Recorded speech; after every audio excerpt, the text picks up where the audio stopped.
वाहिगुरू जी का खालसा वाहिगुरू जी की फतेह। गुरु रूप गुरु प्यारी साध संगत जीओ, गुरबाणी व्याकरण कोर्स ਦੇ ਅੱਜ ਦੇ ਇਸ ਚੈਪਟਰ ਦੇ ਵਿੱਚ ਅਸੀਂ ਸਿੱਖਾਂਗੇ ਵੀ ਗੁਰੂ ਗ੍ਰੰਥ ਸਾਹਿਬ ਮਹਾਰਾਜ ਜੀ ਦੀ ਪਾਵਨ ਅੰਮ੍ਰਿਤਮਈ ਬਾਣੀ ਦੇ ਵਿੱਚ ਜਿਹੜੇ ਸ਼ਬਦ ਨਾਂਵਵਾਚੀ ਹਨ ਜਾਂ ਨਾਉਨਵਾਚੀ ਹਨ, ਉਹਨਾਂ ਸ਼ਬਦਾਂ ਦਾ ਸਰੂਪ ਕਿਹੋ ਜਿਹਾ ਹੁੰਦਾ ਹੈ, ਸਾਨੂੰ ਕਿਵੇਂ ਪਛਾਣ ਆਵੇ ਵੀ ਇਹ ਜਿਹੜਾ ਸ਼ਬਦ ਹੈ ਇਹ ਨਾਂਵਵਾਚੀ ਸ਼ਬਦ ਹੈ।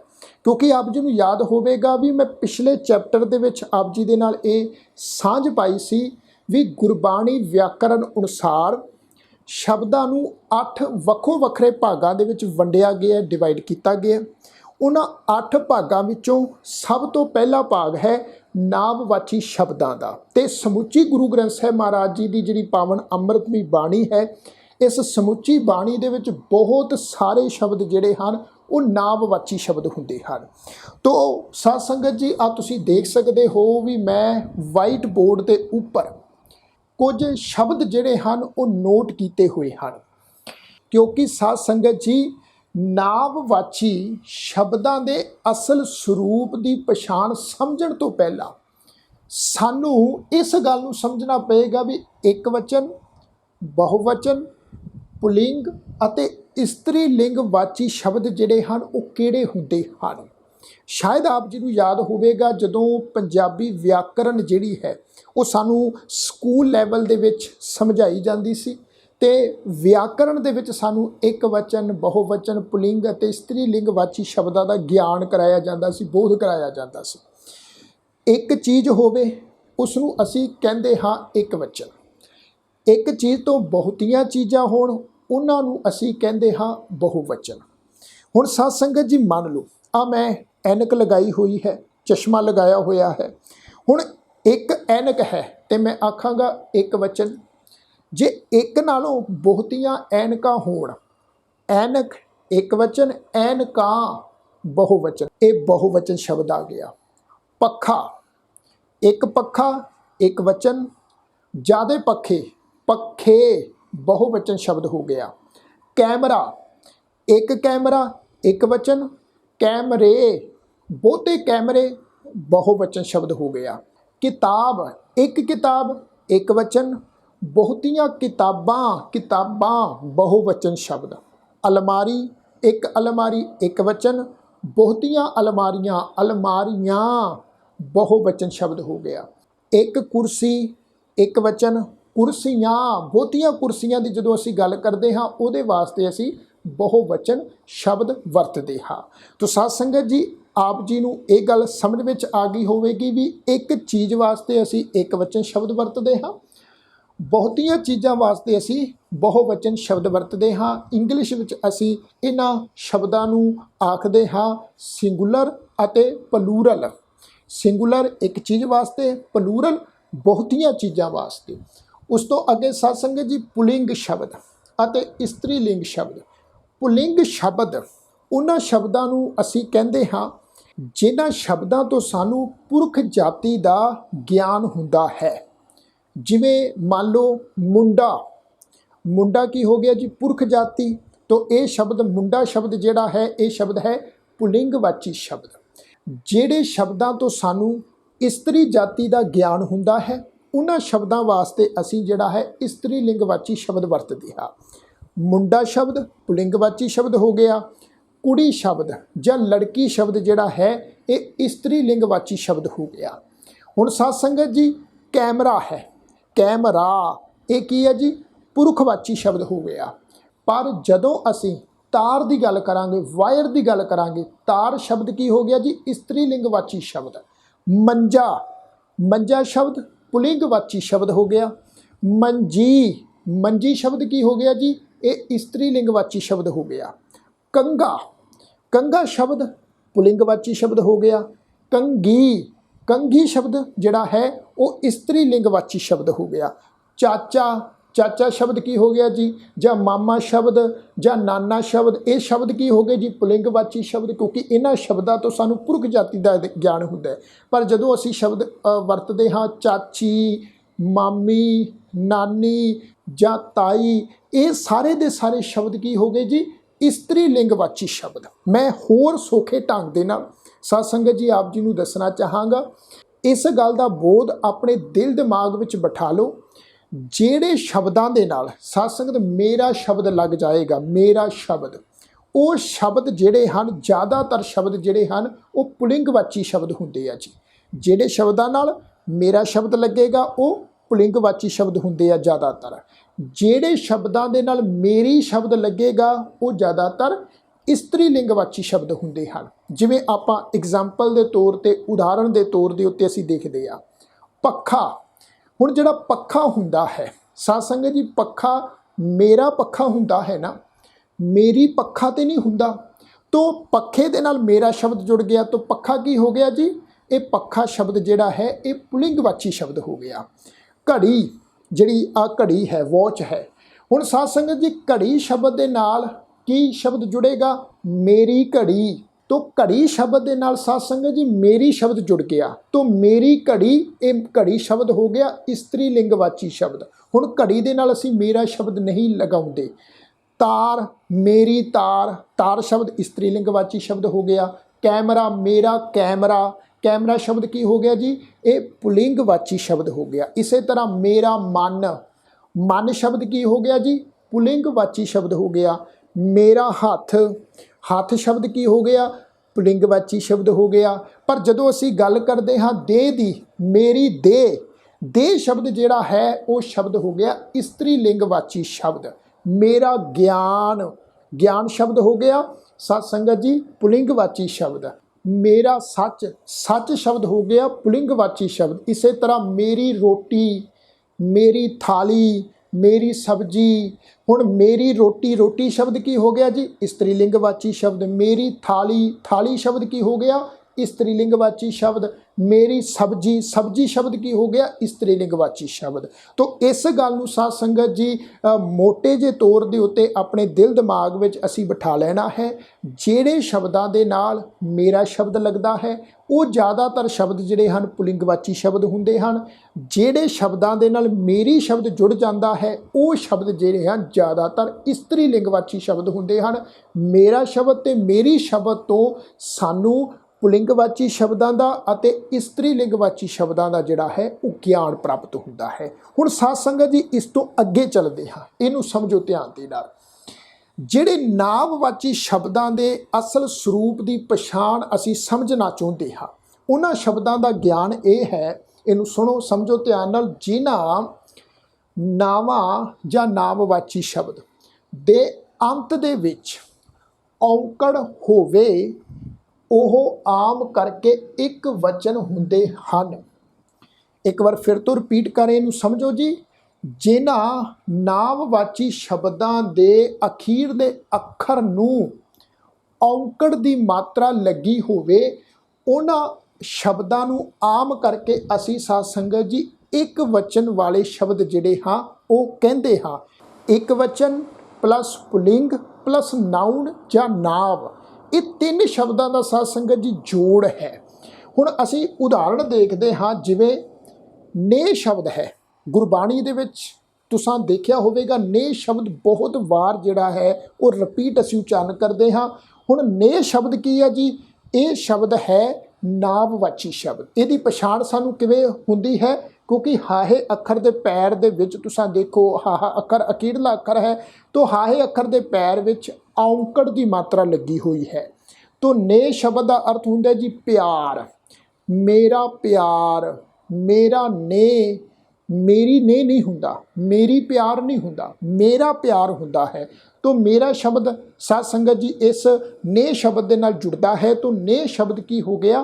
ये ने शब्द एक वचन हो गया, प्लस ने शब्द पुलिंगवाची शब्द हो गया, प्लस ने शब्द जड़ा है ये नामवाची शब्द हो गया। इस तो अगला शब्द नरक, मेरा नरक, मेरी नरक नहीं हुंदा, मेरा नरक ਜਾਂ मेरा स्वर्ग, नरक स्वर्ग।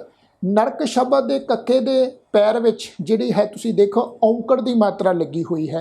तो नरक शब्द, ये शब्द साध संगत जी पुलिंगवाची शब्द है, नामवाची शब्द है, तो एक वचन शब्द है। साध संगत जी इत्थे इस गल नूं याद रखो भी एक वचन शब्द की ये निशानी है भी एक वचन शब्द जिहड़ा है ਉਹ ਜ਼ਿਆਦਾतर ਸਾਧ ਸੰਗਤ ਜੀ ਸ਼ਬਦ ਦਾ ਅਖੀਰਲਾ ਅੱਖਰ ਜਿਹੜਾ ਔਂਕੜ ਸਹਿਤ ਆਉਂਦਾ ਹੈ। ਜਿਸ ਨਾਉਵਾਚੀ ਸ਼ਬਦ ਦੇ ਅਖੀਰਲੇ ਅੱਖਰ ਦੇ ਪੈਰ ਵਿੱਚ ਔਂਕੜ ਦੀ ਮਾਤਰਾ ਲੱਗੀ ਹੋਏਗੀ ਨਾ, ਔਂਕੜ ਦੀ ਮਾਤਰਾ ਸਮਝ ਲੈਣਾ ਉਹ ਸ਼ਬਦ ਇੱਕ ਵਚਨ ਸ਼ਬਦ ਹੈ। ਇੱਕ ਵਚਨ ਸ਼ਬਦ ਦੇ ਨਾਲ ਉਹ ਸ਼ਬਦ ਜਿਹੜਾ ਹੈ ਪੁਲਿੰਗਵਾਚੀ ਸ਼ਬਦ ਹੈ, ਕਿਉਂਕਿ ਪੁਲਿੰਗਵਾਚੀ ਸ਼ਬਦ ਦੀ ਵੀ ਇਹ ਪਛਾਣ ਹੈ, ਅਖੀਰਲੇ ਅੱਖਰ ਦੇ ਪੈਰ ਵਿੱਚ ਔਂਕੜ ਦੀ ਮਾਤਰਾ ਲੱਗੀ ਹੁੰਦੀ ਹੈ। ਪੈਰ ਸ਼ਬਦ, ਮੇਰਾ ਪੈਰ, ਮੇਰੀ ਪੈਰ ਨਹੀਂ ਹੁੰਦਾ, ਮੇਰਾ ਪੈਰ ਤੋਂ ਪੈਰ ਸ਼ਬਦ ਜਿਹੜਾ ਹੈ ਨਾਉਵਾਚੀ ਸ਼ਬਦ ਹੈ, ਨਾਵਾਚੀ ਸ਼ਬਦ। ਰਾਰੇ ਅੱਖਰ ਦੇ ਪੈਰ ਵਿੱਚ ਔਂਕੜ ਦੀ ਮਾਤਰਾ ਲੱਗੀ ਹੋਈ ਹੈ। ਇੱਥੋਂ ਸਾਨੂੰ ਇਹ ਵੀ ਪਤਾ ਲੱਗਦਾ ਹੈ ਵੀ ਇਹ ਸ਼ਬਦ ਜਿਹੜਾ ਹੈ ਇੱਕ ਵਚਨ ਸ਼ਬਦ ਹੈ ਪਲੱਸ ਪੁਲਿੰਗਵਾਚੀ ਸ਼ਬਦ ਹੈ। ਫਿਰ ਹੁਕਮ, ਹੁਕਮ ਮੰਮੇ ਅੱਖਰ ਦੇ ਪੈਰ ਵਿੱਚ ਔਂਕੜ ਦੀ ਮਾਤਰਾ ਲੱਗੀ ਹੋਈ ਹੈ, ਮੇਰਾ ਹੁਕਮ, ਰੱਬ ਜੀ ਦਾ ਹੁਕਮ, ਹੁਕਮ, ਹੁਕਮ ਸ਼ਬਦ ਸਾਧ ਸੰਗਤ ਜੀ ਇਹ ਪੁਲਿੰਗਵਾਚੀ ਸ਼ਬਦ ਹੈ, ਇਹ ਇੱਕ ਵਚਨ ਸ਼ਬਦ ਹੈ ਪਲੱਸ ਨਾਵਵਾਚੀ ਸ਼ਬਦ ਹੈ। ਇਸ ਤੋਂ ਬਾਅਦ ਸ਼ਬਦ ਆ ਜੀ ਨਿਰਵੈਰ। ਨਿਰਵੈਰ ਸ਼ਬਦ ਅਸੀਂ ਮੂਲ ਮੰਤਰ ਦੇ ਪਾਠ ਵਿੱਚ ਸਾਧ ਸੰਗਤ ਜੀ ਪੜ੍ਹਦੇ ਹਾਂ। ਨਿਰਵੈਰ, ਨਿਰਵੈਰ ਸ਼ਬਦ ਦਾ ਅਖੀਰਲਾ ਅੱਖਰ ਹੈ ਰਾਰਾ ਅੱਖਰ, ਤੇ ਰਾਰੇ ਅੱਖਰ ਦੇ ਪੈਰ 'ਚ ਤੁਸੀਂ ਦੇਖੋ ਔਂਕੜ ਦੀ ਮਾਤਰਾ ਲੱਗੀ ਹੋਈ ਹੈ। ਨਿਰਵੈਰ ਸ਼ਬਦ ਇਹ ਨਾਵਵਾਚੀ ਸ਼ਬਦ ਹੈ। ਨਾਵਵਾਚੀ ਸ਼ਬਦ ਹੋਣ ਦੇ ਨਾਲ ਪੁਲਿੰਗਵਾਚੀ ਸ਼ਬਦ ਹੈ, ਇੱਕ ਵਚਨ ਹੈ। ਫਿਰ ਸੱਚ, ਦੁੱਖ, ਸੁਖ, ਸੰਤ, ਤੀਰਥ, ਅਤ ਆਦਿਕ। ਤੋ ਸਾਧ ਸੰਗਤ ਜੀ ਇਹ ਸਾਰੇ ਦੇ ਸਾਰੇ ਸ਼ਬਦ ਜਿਹੜੇ ਹਨ ਇਹ ਨਾਵਵਾਚੀ ਸ਼ਬਦ ਹਨ। ਤੋ ਮੈਂ ਉਮੀਦ ਕਰਦਾ ਤੁਹਾਨੂੰ ਇਸ ਗੱਲ ਦੀ ਜ਼ਰੂਰ ਸਮਝ ਆ ਗਈ ਹੋਵੇਗੀ ਵੀ ਨਾਵਵਾਚੀ ਸ਼ਬਦ ਅਸੀਂ ਉਹਨਾਂ ਸ਼ਬਦਾਂ ਨੂੰ ਕਹਿੰਦੇ ਹਾਂ ਜਿਨ੍ਹਾਂ ਸ਼ਬਦਾਂ ਦੇ ਅਖੀਰਲੇ ਅੱਖਰ ਦੇ ਪੈਰ ਦੇ ਵਿੱਚ ਜਿਹੜੀ ਹੈ ਔਂਕੜ ਦੀ ਮਾਤਰਾ ਲੱਗੀ ਹੁੰਦੀ ਹੈ। ਉਹ ਨਾਵਵਾਚੀ ਸ਼ਬਦ ਹੋਣ ਦੇ ਨਾਲ ਪੁਲਿੰਗਵਾਚੀ ਸ਼ਬਦ ਵੀ ਹੁੰਦੇ ਹਨ ਅਤੇ ਇੱਕ ਵਚਨ ਸ਼ਬਦ ਵੀ ਹੁੰਦੇ ਹਨ। ਅਸੀਂ ਗੁਰੂ ਸਾਹਿਬ ਦੀ ਪਾਵਨ ਬਾਣੀ ਦੇ ਵਿੱਚੋਂ ਸਾਧ ਸੰਗਤ ਜੀ ਗੁਰਬਾਣੀ ਦੀਆਂ ਉਦਾਹਰਨਾਂ ਦੇਖ ਲੈਂਦੇ ਹਾਂ। ਕੁਝ ਉਦਾਹਰਨਾਂ ਸਾਧ ਸੰਗਤ ਜੀ ਇੱਥੇ ਮੈਂ ਨੋਟ ਕੀਤੀਆਂ ਹੋਈਆਂ ਹਨ। ਕੁਝ ਉਦਾਹਰਨਾਂ ਜਿਹੜੀਆਂ ਹਨ ਉਹ ਤੁਸੀਂ ਆਪ ਖੁਦ ਜਦੋਂ ਮਹਾਰਾਜ ਦੀ ਬਾਣੀ ਪੜ੍ਹੋਗੇ ਸਾਧ ਸੰਗਤ ਬਾਣੀ ਦੇ ਵਿੱਚੋਂ ਸ਼ਬਦਾਂ ਦੀਆਂ ਉਦਾਹਰਨਾਂ ਜਿਹੜੀਆਂ ਹਨ ਉਹ ਨੋਟ ਕਰ ਲੈਣਾ। ਅਸੀਂ ਜਪਜੀ ਸਾਹਿਬ ਦੀ ਪਾਵਨ ਬਾਣੀ ਵਿੱਚੋਂ ਗੁਰਬਾਣੀ ਦੀ ਪੰਕਤੀ ਪੜ੍ਹਦੇ ਹਾਂ ਜੀ, ਭਰੀਐ ਹੱਥ, ਪੈਰ, ਤਨ, ਦੇਹ। ਹੁਣ ਇਸ ਪੰਕਤੀ ਦੇ ਵਿੱਚ ਸਾਧ ਸੰਗਤ ਜੀ ਤੁਸੀਂ ਦੇਖੋ ਕਿਹੜੇ ਕਿਹੜੇ ਸ਼ਬਦ ਜਿਹੜੇ ਹਨ ਉਹ ਨਾਵਾਚੀ ਹਨ। ਤੁਸੀਂ ਗੈਸ ਕਰੋ, ਅੰਦਾਜ਼ਾ ਲਾਓ ਜੀ। ਹੱਥ ਸ਼ਬਦ, ਹਾਹਾ ਥੱਥੇ ਦੇ ਪੈਰ 'ਚ ਔਂਕੜ ਦੀ ਮਾਤਰਾ, ਤੋ ਇਹ ਔਂਕੜ ਦੀ ਲੱਗੀ ਹੋਈ ਮਾਤਰਾ ਸਾਨੂੰ ਦੱਸ ਰਹੀ ਹੈ ਵੀ ਇਹ ਹੱਥ ਸ਼ਬਦ ਜਿਹੜਾ ਹੈ ਇਹ ਹੱਥ ਸ਼ਬਦ ਨਾਵਾਚੀ ਸ਼ਬਦ ਹੈ। ਨਾਵਾਚੀ ਸ਼ਬਦ ਹੋਣ ਦੇ ਨਾਲ ਹੱਥ ਸ਼ਬਦ ਪੁਲਿੰਗਵਾਚੀ ਸ਼ਬਦ ਹੈ ਅਤੇ ਇੱਕ ਵਚਨ ਸ਼ਬਦ ਹੈ। ਮੇਰਾ ਹੱਥ, ਮੇਰਾ ਸ਼ਬਦ ਜੁੜ ਜਾਂਦਾ ਵਾ ਜੀ। ਉਸ ਤੋਂ ਬਾਅਦ ਪੈਰ ਸ਼ਬਦ, ਪੈਰ, ਪੈਰ ਰਾਰੇ ਅੱਖਰ ਦੇ ਪੈਰ ਵਿੱਚ ਔਂਕੜ ਦੀ ਮਾਤਰਾ ਲੱਗੀ ਹੋਈ ਹੈ। ਔਂਕੜ ਦੀ ਮਾਤਰਾ ਸਾਨੂੰ ਦੱਸ ਰਹੀ ਪੈਰ ਸ਼ਬਦ ਨਾਵਵਾਚੀ ਸ਼ਬਦ ਹੈ, ਨਾਲ ਇਹ ਪੁਲਿੰਗਵਾਚੀ ਸ਼ਬਦ ਹੈ, ਨਾਲ ਇਹ ਇੱਕ ਵਚਨ ਸ਼ਬਦ ਹੈ। ਤਨ, ਤਨ ਸ਼ਬਦ ਦਾ ਅਰਥ ਹੁੰਦਾ ਜੀ ਸਰੀਰ। ਤਨ, ਮੇਰਾ ਤਨ, ਤਨ ਤੱਤਾ ਨੰਨਾ, ਨੰਨੇ ਦੇ ਪੈਰ ਵਿੱਚ ਔਂਕੜ ਦੀ ਮਾਤਰਾ ਲੱਗੀ ਹੋਈ ਹੈ। ਤੋ ਤਨ ਸ਼ਬਦ ਵੀ ਨਾਵਾਚੀ ਸ਼ਬਦ ਹੈ ਪਲੱਸ ਪੁਲਿੰਗਵਾਚੀ ਸ਼ਬਦ ਹੈ ਪਲੱਸ ਇੱਕ ਵਚਨ ਸ਼ਬਦ ਹੈ। ਇਸ ਤੋਂ ਅਗਲੀ ਪੰਕਤੀ ਸਾਧ ਸੰਗਤ ਜੀ ਤੁਸੀਂ ਦੇਖੋ, ਭਗਤ ਕੀ ਨਿੰਦਾ ਨਰਕ ਪੁੰਚਾਵੈ। ਹੁਣ ਸਾਧ ਸੰਗਤ ਜੀ ਇੱਥੇ ਦੇਖੋ ਨਰਕ ਸ਼ਬਦ ਜਿਹੜਾ ਹੈ, ਨਰਕ, ਨੰਨਾ ਰਾਰਾ ਕੱਕਾ, ਕੱਕੇ ਅੱਖਰ ਦੇ ਪੈਰ ਵਿੱਚ ਔਂਕੜ ਦੀ ਮਾਤਰਾ ਲੱਗੀ ਹੋਈ ਹੈ। ਤੋ ਨਰਕ ਸ਼ਬਦ ਕੀ ਹੋ ਗਿਆ ਜੀ? ਨਰਕ ਸ਼ਬਦ ਨਾਮਵਾਚੀ ਸ਼ਬਦ ਹੋ ਗਿਆ ਪਲੱਸ ਪੁਲਿੰਗਵਾਚੀ ਸ਼ਬਦ ਹੋ ਗਿਆ ਪਲੱਸ ਇੱਕ ਵਚਨ ਸ਼ਬਦ ਹੋ ਗਿਆ। ਸਾਨੂੰ ਕਿਵੇਂ ਪਤਾ ਲੱਗਾ? ਕਿਉਂਕਿ ਨਰਕ ਕੱਕੇ ਅੱਖਰ ਦੇ ਪੈਰ ਵਿੱਚ ਔਂਕੜ ਦੀ ਮਾਤਰਾ ਲੱਗੀ ਹੋਈ ਹੈ।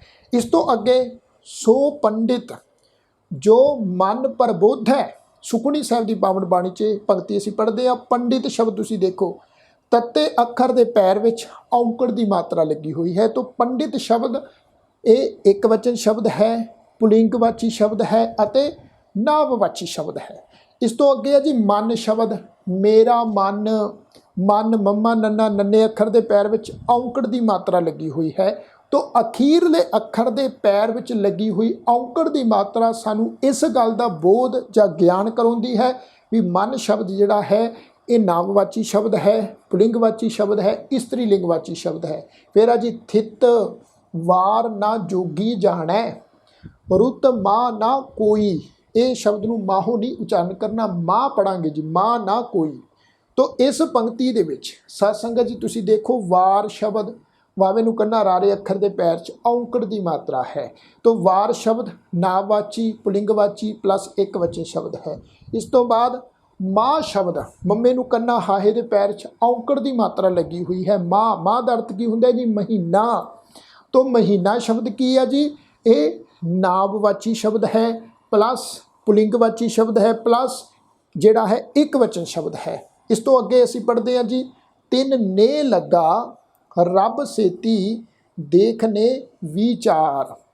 तिन ने लगा, ने शब्द तुसीं देखो नन्ने अखर दे उपर एक ਲਾਂ ਦੀ मात्रा है प्लस हाहे अखर दे पैर 'ਚ औंकड़ ਦੀ मात्रा लगी है। इस शब्द बारे मैं पहला भी तुहाडे नाल बेनती साझी कीती सी भी ने शब्द का अर्थ हुंदा प्यार, मेरा प्यार। तो ने शब्द ये नावाची शब्द है। इस तो अगली पंक्ति है जी, धौल धर्म दया का पूत। धर्म शब्द, धौल शब्द अते पूत शब्द, ये तीन शब्द साध संगत जी तुसीं देखो धौल लल्ले अखर दे पैर विच साध संगत जी तुसीं देख सकते हो भी औंकड़ की मात्रा लगी हुई है। धर्म मम्मे अखर दे पैर 'ਚ औंकड़ की मात्रा है। पूत तत्ते अखर दे पैर विच जिहड़ी है औंकड़ की मात्रा है। तो साध संगत जी तुसीं इस गल नूं जरूर अंडरस्टैंड कीता होवेगा, समझ गए होवोगे भी जिहड़े शब्दां दे अखीरले अखर दे पैर विच औंकड़ की लग मात्र लगी होवे, ਉਹ ਸ਼ਬਦ ਜਿਹੜੇ ਹਨ ਨਾਮਵਾਚੀ ਸ਼ਬਦ ਹੁੰਦੇ ਹਨ ਪਲਸ ਪੁਲਿੰਗਵਾਚੀ ਸ਼ਬਦ ਹੁੰਦੇ ਹਨ ਪਲਸ ਇੱਕ ਵਚਨ ਸ਼ਬਦ ਹੁੰਦੇ ਹਨ। तो साध संगत जी ਅੱਜ ਹੀ ਤੁਸੀਂ मैं बेनती करना ਚਾਹਾਂਗਾ भी नामवाची शब्द ਜਿਹੜੇ शब्द गुरु ग्रंथ ਸਾਹਿਬ महाराज जी की पावन बाणी ਵਿੱਚ दर्ज ਕੀਤੇ ਹੋਏ ਹਨ, पुलिंगवाची शब्द होण, एक वचन शब्द होण, ये सारे दे सारे शब्द तुसीं ਜਿਹੜੇ ਹਨ ਉਹ नोट जरूर कर लिओ ਆਪਣੀਆਂ ਕਾਪੀਆਂ ਦੇ ਉੱਪਰ।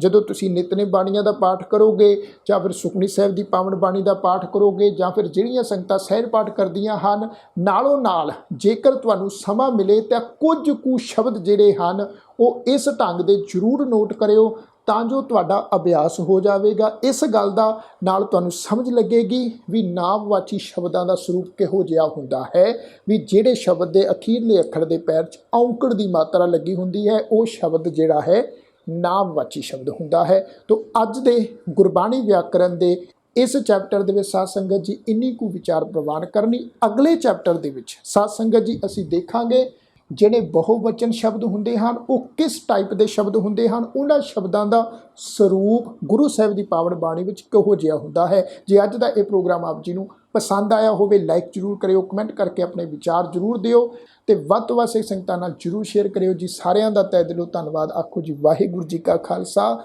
ਵਾਹਿਗੁਰੂ ਜੀ ਕੀ ਫਤਿਹ।